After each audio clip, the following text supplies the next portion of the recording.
Together we can show the world what we can do. You are next to me and I'm next to you. Pushing on through until the battle's won. No one's gonna give nothing to us. Into each other we put our trust. Standing united after the fight is done.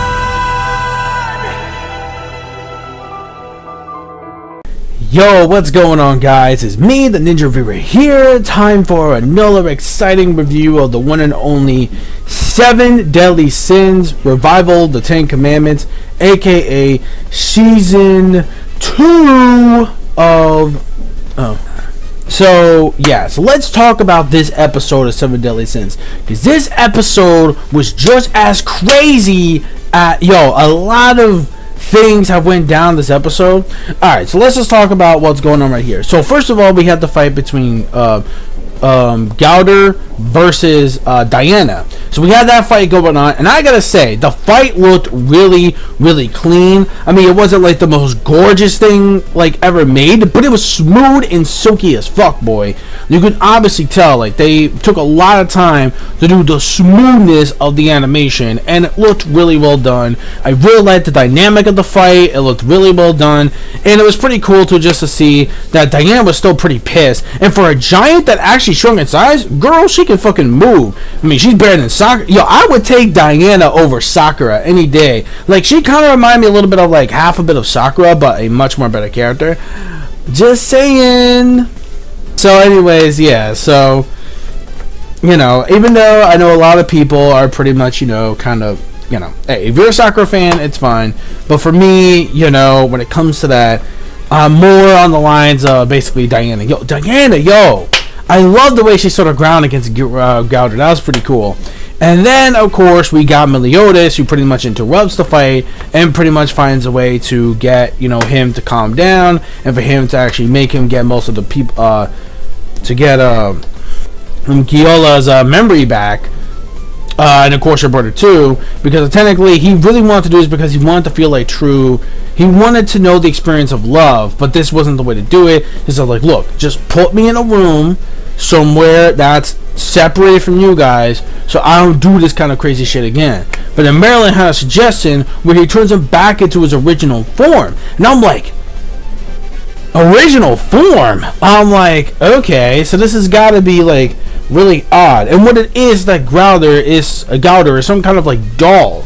He's a living, breathing doll. Now that part was actually pretty shocking. I really did not expect that when it comes to Gowther and his character. That was actually pretty fascinating, pretty interesting to actually know. So we got that going on. So yeah. So right after that, we go back to Boar's Hat to pretty much just revise on their next plan. And then pretty much, like, Elizabeth's like, look, this time I'm coming too, right? He's like, bitch, you ain't calling me. You're just like dead weight. And of course, that kind of hurt Elizabeth's feelings right there. And then we have Slater. And Slater pretty much talks to Elizabeth saying, like, look, you're not really dead weight. Someone like him as a captain has his way of words when it comes to not just any people, not just women, but people in general. When it comes to speaking the truth. So when it comes to speaking the truth, it seems like when it comes to stuff like the captain, when it comes to the captain in general, so when it comes to like the captain, we see that she was saying, like, look, his ways of words are just like kind of like really off, but especially how it truly feels. It's like, don't worry, like, women have their way of showing them by movements instead of basically words, or I mean actions instead of words, sorry. And then she's like, okay, fine. So she got a little bit better, and apparently that Merlin sensed a very dark, powerful energy. And then all of a sudden, we get this giant dude, and I'm like, what the fuck is this? There's a giant dude that's attacking part of the village. And of course, we have Arthur, my boy.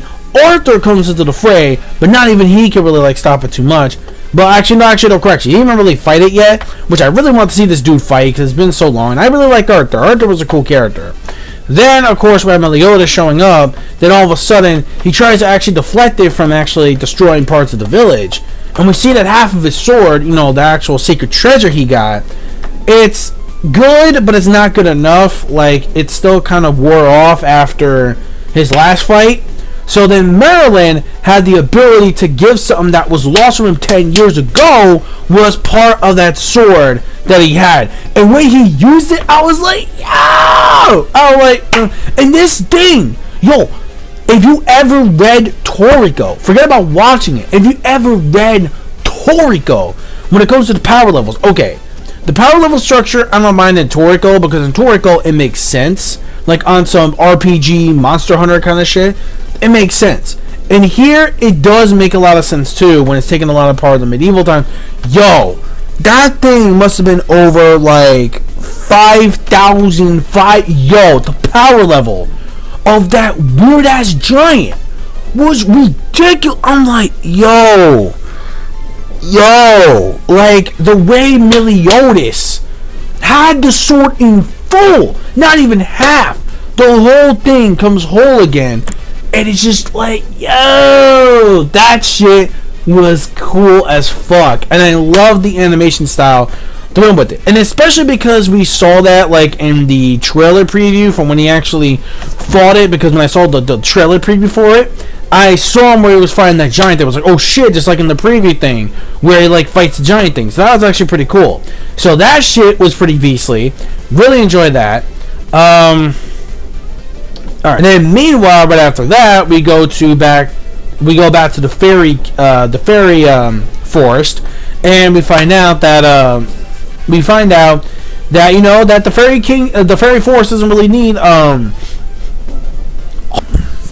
Then all of a sudden, we see an eruption going on, that the forest is getting more restored. And it's because of Bond. But Bond isn't really the true fairy king, as his one fairy pretty much explained. And he was giving most of his blood, excuse me, to his lover, which was the actual queen of the forest, and pretty much, or aka King's sister. And basically just pouring it out just to actually give the forest more life and energy. So you're only nutrients to this forest. You're not going to really heal it right away. That shit takes time. Until the true fairy Kingu can actually fully heal the forest at 100%. Then all of a sudden, we end the episode off. We end the episode with the same giant. And this dude, I mean, the way he looked, it was so fucking weird though. It's just like,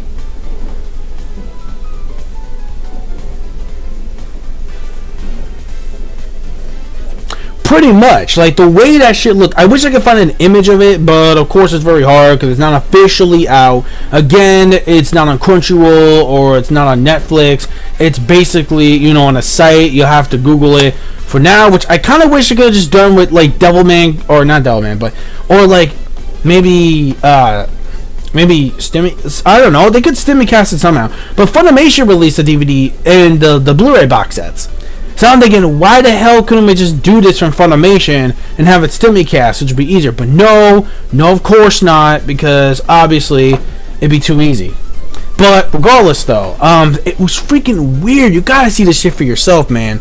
It was freaking weird. But on top of that, oh, also, meanwhile, we didn't really get to see too much of the Ten Commandments. Pretty much, yeah, we didn't. But we could tell that they're pretty much on the move.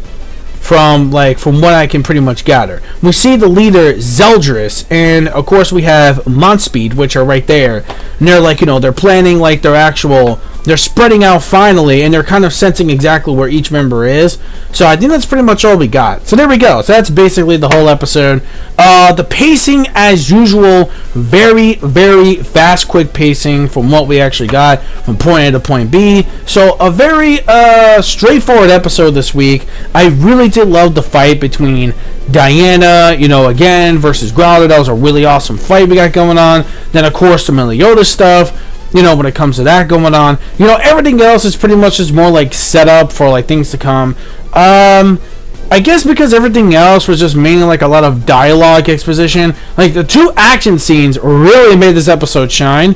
But because since most of the other stuff was more exhibition with dialogue, instead of giving it a 5, I'll give it a 4.5 out of 5. It was a really great episode this week, and I really enjoyed it. And I love the fast-pacedness that we're getting. It's not slowing down. It's not stalling for time. perfect pacing at its finest, and I absolutely love it. And I can't wait to see more of this awesome pacing keep going forward. But let me know your thoughts in the comment section below of this week's episode of the 7 Deadly Sins Season 2, Episode 3. And I'll see you guys next week for Episode 4. Don't forget to rate, comment, and subscribe. Click on that bell to join the squad, boys. Follow my social media plugins and gamer tags as well. Peace, soul, love, chicken grease, and the sky is the limit. And manga fans, keep supporting what you read and what you watch. And that's it. See you guys for next week.